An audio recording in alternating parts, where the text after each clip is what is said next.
Hello, আসসালামু আলাইকুম।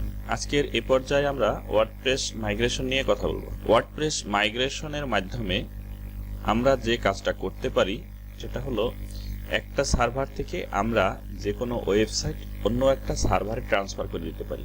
যেমন আমার যদি এক লোকাল সার্ভারে একটা ওয়েবসাইট তৈরি করা থাকে, সেই ওয়েবসাইটটা আমার যদি অনলাইন সার্ভারে ট্রান্সফার করতে হয় তাহলে আমরা এই ওয়ার্ডপ্রেস মাইগ্রেশনের মাধ্যমে খুব সহজেই করে ফেলতে পারবো। তো মাইগ্রেশনটা আমরা বিভিন্ন উপায়ে করতে পারি। তার মধ্যে আমরা প্লাগইনস ব্যবহার করে মাইগ্রেশন করতে পারি, অথবা আমরা প্লাগইনস দিয়ে যদি কোনো সমস্যার সৃষ্টি হয় সেক্ষেত্রে আমরা ম্যানুয়ালিও মাইগ্রেশন করতে পারি। তো এই পর্যায়ে আমি ম্যানুয়াল মাইগ্রেশন কিভাবে করতে হয় সেই বিষয়টা দেখব। তো আমার সামনে যে একটি ওয়েবসাইট ওপেন করা আছে, এই ওয়েবসাইটটা আমরা এই যে ওয়েবসাইটটা এইখানে আমরা ট্রান্সফার করব। তো এইখানে দেখুন আছে আমার ওয়েবসাইটটা আছে লোকাল হোস্ট, অর্থাৎ আমার লোকাল সার্ভারে। এই লোকাল সার্ভারের এই ওয়েবসাইটটা আমি নিয়ে যাব আমার এই যে অনলাইন সার্ভারে। তো সেই কাজটা আমরা ম্যানুয়ালি কিভাবে করতে পারি সেটাই এখন দেখব। তো এই কাজটা করার জন্য কয়েকটা ধাপে আমরা করব। তো প্রথমে আমাদের যে কাজটা করতে হবে সেটা হলো এই যে আমার যে ওয়েবসাইটটা, অর্থাৎ যে ওয়েবসাইটটা আমি ট্রান্সফার করতে চাই, এই ওয়েবসাইটের ওয়ার্ডপ্রেসের যে ফাইলগুলো আছে সেই ফাইলগুলোকে জিপ আকারে ডাউনলোড করে নিতে হবে। তো আমরা সেই ফাইলগুলো ডাউনলোড করার জন্য চলে যাই আমাদের রুট ফোল্ডারে। এই যে এখানে আমার রুট ফোল্ডারটি আছে, এই যে ডব্লিউপি মাইগ্রেশন, এই যে এখানে ডব্লিউপি মাইগ্রেশন। তো আমি ডব্লিউপি মাইগ্রেশনে চলে গেলাম। এই যে ফাইলগুলো আছে এই সমস্ত ফাইলগুলো আমি জিপ আকারে ডাউনলোড করে নেব। তো সেটা করার জন্য আমি এখান থেকে কমপ্লিট জিপ ক্লিক করে দিলাম।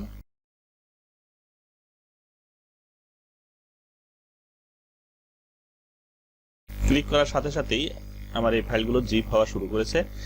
আমরা একটু ওয়েট করব,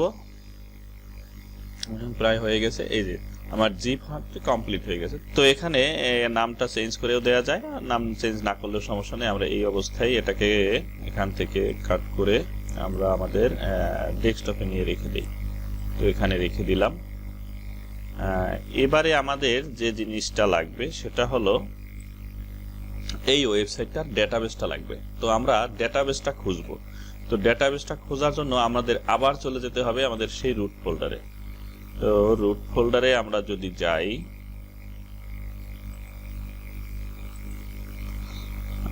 htdocs, এখান থেকে ডব্লিউপি মাইগ্রেশন, এখান থেকে এই যে wp-config.php এই ফাইলটা আমরা যদি এডিট করি, এডিট উইথ নোটপ্যাড এখানে যদি ওপেন করি তাহলে আমরা এখানে ডাটাবেজের নামটা দেখতে পাবো। তো দেখুন ডাটাবেজের নামটা আছে কি, ডব্লিউপি ম্যানুয়াল মাইগ্রেশন।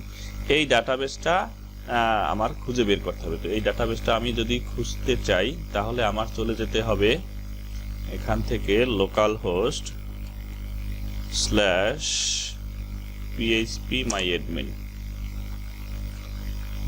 এখানে দেখুন আমার এই যে ডব্লিউপি ম্যানুয়াল মাইগ্রেশন, আমি এখানে যে ডাটাবেজের নামটা দেখেছিলাম, এই যে দেখুন আমি আবার একটু দেখি, যদি এখানে এই যে ডাটাবেজের নাম ডব্লিউপি ম্যানুয়াল মাইগ্রেশন, এই যে ডাটাবেজের নাম ডব্লিউপি ডেটাবেস মাইগ্রেশন, আমার এই ডাটাবেসটা ওপেন করতে হবে। তো আমি যে এই ডাটাবেসটা যদি ওপেন করি, এখানে যে টেবিলগুলো আছে এই টেবিলগুলো আমি সবগুলো চেক করে দেব। চেক করে দিয়ে আমি এখান থেকে এক্সপোর্ট ক্লিক করব। তো এই অবস্থায় এখানে আর তেমন কিছু পরিবর্তন করার দরকার নেই, শুধুমাত্র এটা খেয়াল রাখতে হবে যে এখানে যেন এসকিউএল এটা সিলেক্ট করা থাকে। এখান থেকে আমরা এক্সপোর্ট ক্লিক করে দেব। এবার এক্সপোর্ট ক্লিক করার পরে আমি কোথায় সেভ করব সেটা দেখিয়ে দিতে বলবে। তো আমি ডেস্কটপেই সেভ করলাম, সেভ দিয়ে দিলাম। তো দেখুন ডেস্কটপে দেওয়ার পরে আমার কিন্তু এখানে এই যে ডাটাবেসটা চলে এসেছে। এবারে আমরা এই ডাটাবেসটাকে এডিট উইথ নোটপ্যাড এখানে ওপেন করব।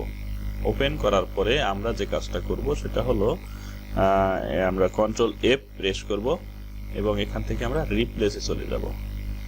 রিপ্লেসে গিয়ে আমরা এখানে আমাদের লিঙ্কগুলো, অর্থাৎ আমাদের এই যে ওয়েবসাইটটা আছে এই ওয়েবসাইটের যে লিঙ্কগুলো যেখানে যেখানে আমাদের লিঙ্ক ইউজ করা আছে সেই লিঙ্কগুলোকে রিপ্লেস করে দেব। অর্থাৎ পুরাতন লিঙ্কগুলোর সাথে নতুন লিঙ্কগুলো, নতুন যে আমরা যে ওয়েবসাইটটা যেখানে ট্রান্সফার করতে চাচ্ছি, অর্থাৎ এই যে আমার এই জায়গায় এই ওয়েবসাইটে এই অ্যাড্রেসে আমি ট্রান্সফার করতে চাচ্ছি, এই লিঙ্কগুলো চেঞ্জ করে দেব। তো সেটা করার জন্য আমি আমার এই যে এই লোকাল হোস্টের অ্যাড্রেসটা কপি করে নিলাম। অ্যাড্রেসটা কপি করার পরে আমি এখানে ফাইন্ড হোয়াট, এখানে আমি দিয়ে দিলাম আমার লোকাল হোস্টের অ্যাড্রেসটা। এখান থেকে এইগুলো তুলে দিয়েই এইগুলো তুলে দিলাম। আর রিপ্লেস উইথ এখানে আমরা দেব এই যে আমি যেখানে নিতে চাই, অর্থাৎ যে অ্যাড্রেসে আমি ওয়েবসাইটে ট্রান্সফার করব সেই অ্যাড্রেসটা আমরা দিয়ে দেব রিপ্লেস উইথ। এখানে আমরা পেস্ট করে দিলাম, এটা মুছে দিলাম, এখান থেকে https এটাও মুছে দিলাম। এবার আমরা রিপ্লেস অল ক্লিক করে দিলাম। আচ্ছা, এখানকার কাজ শেষ। এবারে আমরা চলে যাব আমাদের অনলাইন সার্ভারে। তো অনলাইন সার্ভারে গিয়ে প্রথমেই আমাদের যে কাজটা করতে হবে সেটা হলো আমরা এই যে ফাইলটা ডাউনলোড করে রেখেছি আমাদের ওয়ার্ডপ্রেস ফাইলটা, এই ফাইলটা আপলোড করতে হবে, এই ডাটাবেসটা আপলোড করতে হবে এবং ওইখানে নতুন একটা ডাটাবেস ক্রিয়েট করে সেই ডাটাবেসের সাথে এই ডাটাবেসটা লিংক করাই দিতে হবে। তো এবারে আমরা ম্যানুয়াল সার্ভারে যদি যাই, দেখুন এখানে কিছুই নাই, শুধু একটা ওয়ার্ডপ্রেস ইনস্টল করা আছে। তো আমরা এই ওয়ার্ডপ্রেসটা মুছে দিয়ে এইখানে আমরা আমাদের যে ডাউনলোড করা ওয়ার্ডপ্রেসটা আছে সেই ওয়ার্ডপ্রেসটা ইনস্টল করব। তো সেটা করার জন্য আমাদের চলে যেতে হবে সি প্যানেলে গিয়ে আমরা ফাইল ম্যানেজারে চলে যাই। ফাইল ম্যানেজার থেকে আমরা এই যে আমি এই সাবডোমেনে আমার এই যে ওয়ার্ডপ্রেসটা তৈরি করা ছিল, এই যে ম্যানুয়াল এমজি এটা, তো এখানে আমার এই যে ওয়ার্ডপ্রেসটা ইনস্টল করা আছে এই ফাইলগুলোকে আমি ডিলিট করে দেব। তো আমি এখান থেকে সিলেক্ট অল করে দিলাম এবং ডিলিট করে দিলাম। এই ফাইলগুলো সব ডিলিট হয়ে গেল। এবারে আমি এখানে আমার নতুন ডাউনলোড করা ওয়ার্ডপ্রেসের যে ফাইলটা সেটা আপলোড করব। তো সেটার জন্য আমি সিলেক্ট করে আছে আমার ডেস্কটপে এই যে wp admin এই যে ফাইলটা, এই ফাইলটা আমি এখানে আপলোড করে দিলাম। তো আপলোড হয়ে গেলে, আচ্ছা আপলোড হয়ে গেছে, তো আমরা এখানে আসলাম, এখানে আসে এখন এটাকে আমি এখানে এক্সট্রাক্ট করে দেব। এক্সট্রাক্ট করে দিলাম, এক্সট্রাক্ট ফাইলস। দেখুন আমাদের নতুন, অর্থাৎ আমাদের যে ওয়ার্ডপ্রেসটা দরকার ছিল সেটা আমরা এখানে এক্সট্রাক্ট করতে পারলাম। এবার আমরা এখান থেকে এই যে আমাদের যে জিপটা ছিল এই জিপটা আমাদের দরকার নেই, এটা আমরা ডিলিট করে দেই। এবার আমরা চলে যাব ডেটাবেজে, অর্থাৎ আমরা এবার নতুন একটা ডেটাবেস তৈরি করব। তো নতুন একটা ডেটাবেস তৈরি করার জন্য আমরা এখান থেকে MySQL ডেটাবেস এখান থেকেও করতে পারি অথবা MySQL ডেটাবেস উইজার্ড এখান থেকেও করতে পারি। তো আমরা MySQL ডেটাবেস উইজার্ড এটার মাধ্যমে করি। এখানে ডেটাবেসের একটা নাম দিতে হবে। তো আমি একটা নাম দিয়ে দিলাম ম্যানুয়াল মাইগ্রেশন ম্যানুয়াল, এরকম আমি একটা নাম দিয়ে দিলাম। নেক্সট স্টেপে চলে গেলাম। ইউজার নেম, এবার ডাটাবেসের একটা ইউজার নেম দিতে হবে। তো আমি একটা ইউজার নেম দিয়ে দিলাম, এরকম একটা ইউজার নেম আমি দিয়ে দিলাম। এবার পাসওয়ার্ড দিতে হবে। তো পাসওয়ার্ডটা আমি এখান থেকে জেনারেট করে দেই। তো এই পাসওয়ার্ডটা আমি দিয়ে দিই, কপি, এখানে আমি এই পাসওয়ার্ডটা দিয়ে দিলাম, এখানেও পাসওয়ার্ডটা দিয়ে দিলাম। এই পাসওয়ার্ডটা আমার পরবর্তীতে লাগবে, তো সেজন্য আমি কি করি, একটা নোটপ্যাডে আমি এই যে পাসওয়ার্ডটা রেখে দিলাম। এবার আমি এখান থেকে ক্রিয়েট ইউজার করলাম। ক্রিয়েট ইউজার করার পরে এখান থেকে আমার অল প্রিভিলেজ এখানে আমি সিলেক্ট করে দেব। আরেকটা কাজ আমি এখান থেকে করতে পারি, আমার এই যে ডাটাবেজের নাম এবং ইউজার নাম এই দুইটা আমার পরবর্তীতে কাজে লাগবে। তো এই দুইটাও আমি কপি করে আমার এখানে রেখে দিলাম। তো প্রথমে আমি যেটা করলাম এটা হলো ডাটাবেজের নাম। তো আমি এখানে যে ডাটাবেজের নাম এখানে আমি পেস্ট করে রাখলাম, আর ডাটাবেজ ইউজার এটাও আমি এখান থেকে কপি করে রাখলাম, এটা পরবর্তীতে কাজে লাগবে। তো এটা রেখে দিলাম। এবার আমরা এখান থেকে নেক্সট স্টেপে ক্লিক করলাম। দেখুন আমার ডাটাবেসটা কিন্তু ক্রিয়েট হয়ে গেছে। এবারে আমরা এই ডাটাবেসের মধ্যে যাব। তো যাওয়ার জন্য আমরা সি প্যানেলে গেলাম, এখান থেকে আমরা চলে যাই phpMyAdmin এ। দেখুন আমরা যে ডাটাবেসটা ক্রিয়েট করলাম এইমাত্র, এই যে wp মাইগ্রেশন, এটা না, এই যে মাইগ্রেশন ম্যানুয়াল, এই যে আমি এখানে যে লিখে রেখেছিলাম যে এই যে মাইগ্রেশন ম্যানুয়াল, এই ডাটাবেসটা। তো আমি এই মাইগ্রেশন ম্যানুয়াল এই ডাটাবেসটা আমি যদি ওপেন করি, এখানে দেখুন কিছুই নাই। তো এখানে আমাদের যে কাজটা করতে হবে, আমরা ওই যে ডাটাবেসটা, এই যে ডাটাবেসটা আমরা এখানে ডাউনলোড করে রেখেছিলাম, এই ডাটাবেসটা আমরা এখানে আপলোড করে দেব। তো আমরা এখান থেকে ইম্পোর্ট ক্লিক করলাম, এখানে ব্রাউজ করে আমরা ওই ডাটাবেসটা দেখিয়ে দেব। এই যে ডাটাবেসটা ওপেন, এখান থেকে আমার আর কিছু করার দরকার নাই, আমি এখান থেকে গো বাটনে ক্লিক করে দিলাম। দেখুন আমাদের ওই ডাটাবেসটা কিন্তু এখানে ইম্পোর্ট হয়ে যাবে। এই যে ডাটাবেসটা আমার ইম্পোর্ট হয়ে গেল। তো আমরা ওয়ার্ডপ্রেস ফাইলগুলো ইম্পোর্ট করতে পারলাম, ডাটাবেসটাও ইম্পোর্ট করতে পারলাম।